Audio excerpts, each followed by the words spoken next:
Le jour où vous commencerez à travailler, qu'est-ce qui se passe? Vous allez être indépendant. Donc le travail nous libère.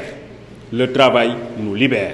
C'est ce que dit Hegel à travers l'épisode de la dialectique du maître et de l'esclave. Hegel dit, par le travail, l'esclave s'émancipe et devient le maître du maître. Donc le travail nous libère. Le travail nous libère. Le travail nous libère. Voltaire dit dans le Candide, le travail nous éloigne de 3 grands mots, l'ennui, le vice et le besoin.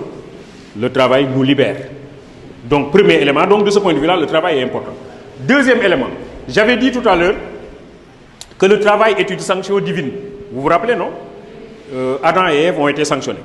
Maintenant, il faut dire le contraire, parce qu'en réalité, même dans la Bible, le travail est considéré comme une forme de prière. Donc ce n'est pas une punition, au fond, c'est une recommandation. Et dans la seconde épître aux Thessaloniciens, nous sommes dans le Nouveau Testament, Saint Paul dit que ceux qui ne travaillent pas ne mangent pas non plus. Donc dans la religion, le travail est plutôt une recommandation et non une sanction. Le travail est une recommandation et non une sanction. Un philosophe allemand du nom de Leibniz dit que les musulmans sont des paresseux parce qu'ils attendent tout de Dieu.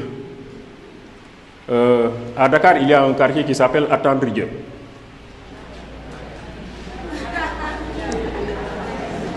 Bon, donc, Leibniz dit, le musulman est quelqu'un qui attend tout de Dieu, donc c'est un paresseux. Sabi isma rabbikal ahla, lezi khalaqa fasawa, wa lezi khadara fada. Glorifie le nom de ton Seigneur, c'est lui qui t'a créé et c'est lui qui fixe ton destin. C'est comme si le destin va arriver, et puisque le destin va arriver, je n'ai à faire aucun effort, ce qui devra m'arriver m'arrivera forcément. Mais ce que Leibniz n'avait pas compris, c'est que dans le Coran, Dieu a dit, je vous ai créé pour une vie de lutte. Laqad khalaqna insana fi kabadin. Je vous ai créé pour une vie de lutte. Donc l'individu ne doit pas rester les bras croisés, l'individu est quelqu'un qui doit travailler. Le travail est une recommandation religieuse. C'est une recommandation religieuse. Moi j'ai écrit un livre, il est là avec moi, j'ai écrit un livre il y a 3 mois que j'ai intitulé Dërëm ak Ngërëm. Dërëm ak Ngërëm, parce que j'ai dit oui, il faut avoir le dërëm, donc il faut avoir l'argent, mais il faut l'avoir en travaillant durement et non pas en volant. Donc c'est pas le vol qui doit me donner la richesse, mais je dois gagner ma richesse de la façon la plus licite, la plus légale qui soit. Et c'est ça qui fait, évidemment, que par exemple dans la philosophie mouride, chez les Baye Fall, le travail est considéré comme une forme de prière. Chez les Baye Fall, le travail est considéré comme une forme de prière. Donc c'est important, le travail est une recommandation religieuse. Donc premièrement, le travail nous libère. Deuxièmement, le travail est une recommandation religieuse. Troisièmement, ce qu'il faut voir, c'est que le travail nous distingue de l'animal.